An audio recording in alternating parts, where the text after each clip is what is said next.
पिछली वीडियोस में हमने एस्ट्रोलॉजी की या फ्यूचर फोरकास्टिंग वाली जो इनपुट्स हैं उनका एग्जांपल लेते हुए, एनालॉजी लेते हुए रिग्रेशन को समझने की कोशिश करी कि कैसे हमारे पास्ट का जो डेटा है उसके थ्रू हम कैसे समझ रहे हैं।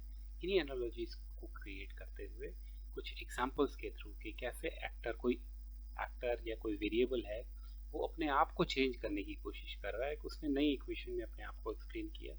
उस रोल के अंदर नंबर्स के या वेरिएबल्स के जो आउटर अपीयरेंस है उसको ना देखते हुए उनकी सोल को, उनका जेड स्कोर के थ्रू अंदर एसेंस को समझते हुए कैसे इस चीज़ को समझा जा सकता है। वहाँ पे हमने देखा कि कुछ पार्ट स्टैंडर्डाइज आउटपुट है वो हमेशा सेम रहेगा, कुछ अनस्टैंडर्डाइज वो डिफरेंट रहेगा। आज उसी चीज़ को और डिटेल में अंदर से समझने की कोशिश करते हैं। यस, एक दो इनपुट और आए इंपॉर्टेंट, जैसे रिपोर्टिंग आउटपुट के थ्रू हमको पता चला कि टी टेस्ट और एफ टेस्ट एक ही बात कर रहे हैं। इन चीज़ों को, एक ही चीज़ को हम बार बार अलग अलग दिशाओं से समझ के एक्सप्लेन करने की कोशिश करते हैं। तो चलिए हम इस इनपुट को आगे और डिटेल से समझते हैं, डेटा के साथ में समझेंगे इनको। पहले एक एनालॉजी लेते हैं कि आप एक छोटे से बच्चे की बारे में समझिए। एक छोटा सा बच्चा जो 1 या 2 दिन का है, उसकी लाइफ में उसका पूरा संसार, उसकी सारी नीड्स, उसकी मेमोरी, उसके हिसाब से दुनिया में एक ही इंसान है, उसकी मदर, राइट। पर जैसे जैसे वो धीरे धीरे बड़ा होता जाता है उसको पता चलता है कि फैमिली में और भी लोग हैं। उसके फादर को एक्सप्लोर करता है, ग्रैंड पेरेंट्स को एक्सप्लोर करता है, और इसी तरीके से धीरे धीरे भाई बहन को, पड़ोसियों को, उन सभी को एक्सप्लोर करना शुरू करता है और उसकी लाइफ फुलफिल होती जाती है। उसके काफ़ी लोग आते जाते हैं, उसको समझ में आता है यस काफ़ी लोग हैं। कुछ फ्रेंड्स एज एज जैसे जैसे बढ़ते जाते हैं, कुछ फ्रेंड्स नेबर्स रहते हैं पास में, कुछ रहना बंद कर देते हैं, दूर चले जाते हैं, कुछ का लॉस होता है। पर उन सारी चीज़ों के बारे में उनका स्पेस, एक दूसरे का स्पेस, एक दूसरे का इम्पोर्टेंस कम नहीं, कोई भी इरिप्लेसेबल नहीं है। और इसी चैनल में बढ़ते चढ़ते हुए एक स्टेज आती है, let's say 24 to 25, when you start searching for your life partner. अब आपकी लाइफ में हो सकता है आप 500,000 लोगों को जानते हो, और उनमें से काफ़ी 20, 25, 50 लोग ऐसे हैं जो आपकी लाइफ में ऑलरेडी हैं और खूब क्लोज हैं लाइफ में, पर फिर भी they can not fulfil the need which is physical, emotional, psychological, which is related to the life partner. क्या इनके आने से बाकियों का, लेट्स से योर मदर या फादर या ग्रैंड मदर, इनका इम्पोर्टेंस कम हो जाता है? नहीं, ग्रैंड मदर का, मदर का, सबका इम्पोर्टेंस हमेशा रहता है। You still need them. और एक के आने से दूसरे पे कोई ज़्यादा लाइफ का जो एक्सप्लेन्ड पार्ट है वो हमेशा रहता है। एक्सप्लेन्ड पार्ट हमेशा रहता है उन वेरिएबल्स के कारण, और जो अनएक्सप्लेन्ड पार्ट है उसकी सर्च भी हमेशा चलती रहती है। अभी इसी एनालॉजी को हम थोड़ा और रिसर्च के कॉन्टेक्स्ट से समझते हैं। लेट्स से आपकी हाइट कैसे बढ़ती है, इस चीज़ को समझने की कोशिश हो रही है। और इस चीज़ के अंदर जस्ट मिनट, यस, इस चीज़ को समझने के लिए आप कहते हैं कि हाइट तो जेनेटिक्स पे डिपेंड करती है। जिसके पेरेंट्स लंबे होंगे तो वो बच्चा भी लंबा होगा, लंबी होगी, राइट। इसके अलावा और यस, जेंडर, और भी चीज़ें हैं, लाइफस्टाइल, डाइट, एज, किस एज पे हो, इस टाइप के खूब सारे फैक्टर्स हैं जिनसे हाइट इफेक्ट होती है। लेट्स से हाइट जेनेटिक्स का होने पे, जेनेटिक्स के कारण हाइट पे होने वाला इफेक्ट जो है, लेट्स से 20%, 30%, 50%, X% कितना भी है। इसी तरह से जेंडर से होने वाला कुछ परसेंट है, ये एक्सप्लेन कर दिया आपने। जेनेटिक्स से होने वाला सारा इम्पैक्ट आपने स्टडी कर लिया। और हमारा objective as a researcher in unexplained part को, हमेशा अनएक्सप्लेन्ड पार्ट हमेशा रहता है, और उस अनएक्सप्लेन्ड पार्ट को हम एक्सप्लेन करने की, चाहे उसके पार्ट और ओवरलैपिंग पार्ट को, इन सभी चीज़ों को समझने की कोशिश करते हैं। और यही कंटिन्यूड सर्च हमारी रिसर्च के थ्रू रहती है। आई होप यहाँ तक की एनालॉजी हमको क्लियर है। अभी इसी बात को हम डेटा के साथ समझते हैं। मेरे पास में x और y वेरिएबल्स के डेटा पॉइंट्स हैं। इनकी रिग्रेशन समरी मैंने यहाँ पे निकाल के ऑलरेडी रखी हुई है।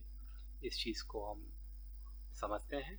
पहले फोकस करते हैं हम x और y के इनपुट्स से।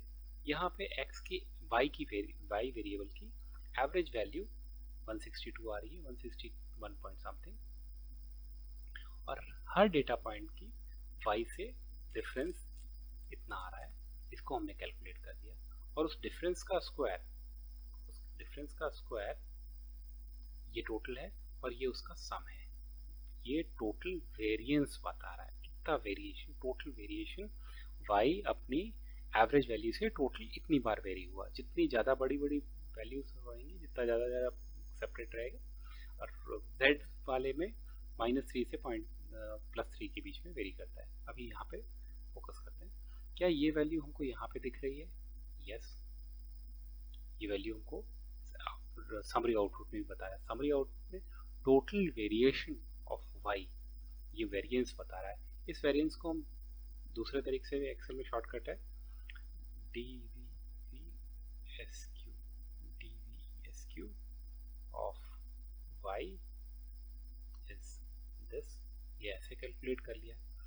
अभी हमारे मेन टॉपिक पे चलते हैं, और मेन टॉपिक पे चलने से पहले ये जो दो x और y की वैल्यू है, इसको हम जनरली बचपन में जब 9th-10th में मैथ्स करते थे तब हम इंटरसेप्ट और क्वाड्रेटिक इक्वेशन निकालते हैं, लीनियर इक्वेशन निकालते हैं, राइट? तो हम मैनुअली भी कैलकुलेट करते थे।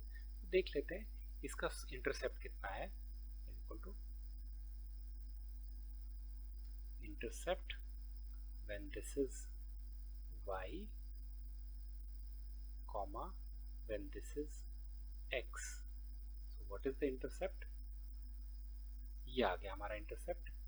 और वैसे ही slope when this is y, comma this is x, then slope is, this is what our slope is, and this is how it is explained here in Excel summary also, and SP this regression summary also। regression summary में भी हमको यही slope और intercept दिया है, जो कि होना चाहिए, इसमें कोई बड़ी जादू वाली बात नहीं है। पर जादू वाली बात है जब हम ये चीज़ करते हैं। हमने पिछली इक्वेशन में पिछली बार जब सनी देओल वाली और वो एनालॉजी यूज़ करी थी, तब उस कॉन्टेक्स्ट में हमने एक बात कही थी कि x अपने आप को किसी से मल्टीप्लाई कर लेता है और फिर किसी चीज़ से ऐड कर लेता है और फिर अपने आप को कहता है कि मैं ये हूँ। तो वही चीज़ देखते हैं, चलिए समझते हैं। x अपने आप को कहता है कि मैं y is equal to mx plus C, m में इंटरसेप्ट आ गया, x में ये x आ जाएगा, प्लस c, ये चीज़ ऐड हो गई यहाँ पे। देखते हैं ये कितनी आ रही है यहाँ पे, ठीक है? ये सभी पॉइंट्स के लिए y is equal to m, m is slope into x which is x, respective x, plus c, हमेशा ये इंटरसेप्ट ये ऐड किया। अब इस चीज़ को ऐड करने के बाद में ये पॉइंट्स का एवरेज, अब इसका एवरेज भी ले लेते हैं। Average value, average of this entire thing is, average of this entire thing is 162 point something, और इसका सम जो है, इसका सम टोटल, इसका टोटल जो है वो इतना आ रहा है। ये कहने का मतलब ये वैल्यू क्या है, हमको स्प्रेडशीट में कहीं पे दिख रही है?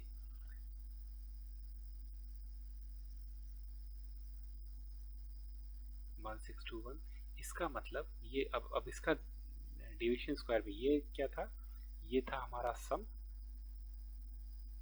और ये था हमारा एवरेज। ये एवरेज YC की एवरेज वैल्यू इतनी आ रही है, YC की एवरेज वैल्यू, ओके, YC की एवरेज वैल्यू हमारे पास में इतनी आ रही है और YC की टोटल वैल्यू इतनी आ रही है। अब ये क्या कहना चाह रहा है यहाँ पे, ये देखते हैं। ये total value, sum of this to this, ये क्या कहना चाह रहा है, और इसका डिवीजन स्क्वायर भी निकाल लेते हैं।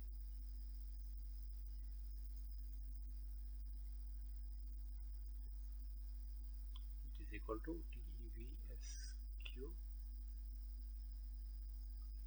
एस क्यू, इसका टोटल डेविएशन यहाँ पे इसका आ गया ये क्या हमको इसमें समरी शीट में दिखा रहा है? इस समरी शीट में हमको ये चीज़ दिखा रही है। ये चीज़ बोल रहा है कि YC के कारण, अब ये एस्ट्रोलॉजर वाली बात आ गई। अब ध्यान से सुनिएगा, हमने जब एस्ट्रोलॉजर वाले पॉइंट पे उस एनालॉजी में बात कही थी कि हमारी एज जितनी जितनी एज है, हमारी डेटा 45 ईयर्स तक की एज में हमारे रेस्पेक्टिव डेटा पॉइंट हमको मालूम है कि ये इतने इतने हैं। हमारी 21 एज पे जो भी प्रिडिक्शन था या जो भी पास्ट डेटा था वो इसकी वैल्यू ये है, 34 की एज पे ये वैल्यू है, so on and so forth. और y is equal to M X plus C वाली इक्वेशन क्या कह रहा है? x ने अपने आप को m से मल्टीप्लाई किया, फिर उसमें इंटरसेप्ट ऐड किया, तो वो जो फॉर्चूनर, ये क्या नाम है, फॉर्चून टेलर या एस्ट्रोलॉजर जो है, एस्ट्रोलॉजर कितना एक्यूरेट बोल रहा है हम उसकी बात कर रहे हैं। अब एस्ट्रोलॉजर बोल रहा है कि जब आपकी एज 21 थी तब आपकी इसकी पॉइंट रेस्पेक्टिव ये वेरिएबल y की वैल्यू इतनी थी, एक्चुअल आपकी ये थी और एस्ट्रोलॉजर के हिसाब से ये थी। लाइकवाइज जब आपकी एज 34 थी, ये अब इसका डिफरेंस हम कितना है वो देखें। ये अलग अलग जगह पे अलग अलग डिफरेंस हो सकता है, लेकिन एक इम्पॉर्टेंट पॉइंट है कि इसका टोटल इसने पूरा एक्सप्लेन कितना किया है वो हमको ये बता रहा है। अब यहाँ पे ये कहने की मतलब है इस रिग्रेशन समरी में भी यही चीज, ये पॉइंट यहाँ पे इतनी बता रहा है। रिग्रेशन समरी के हिसाब से टोटल वेरिएंस हमारा ये है, टोटल वेरिएंस हमारा x और y के इनपुट के कारण इतना है, जिसमें से इतना पार्ट, अब इसमें से इतना पार्ट कितना परसेंटेज में निकालते हैं इसको, तो is equal to x this divided by this is equal to something like this, which is 39%, जो कि r स्क्वायर की वैल्यू है। कहने का मतलब कि ये जो पार्ट है ये 39% एक्सप्लेन कर रहा है आपके इस पूरे वेरिएशन को। यही एनालॉजी, यही एसेंस हम समझने की कोशिश कर रहे थे इस पूरे डिस्कशन से।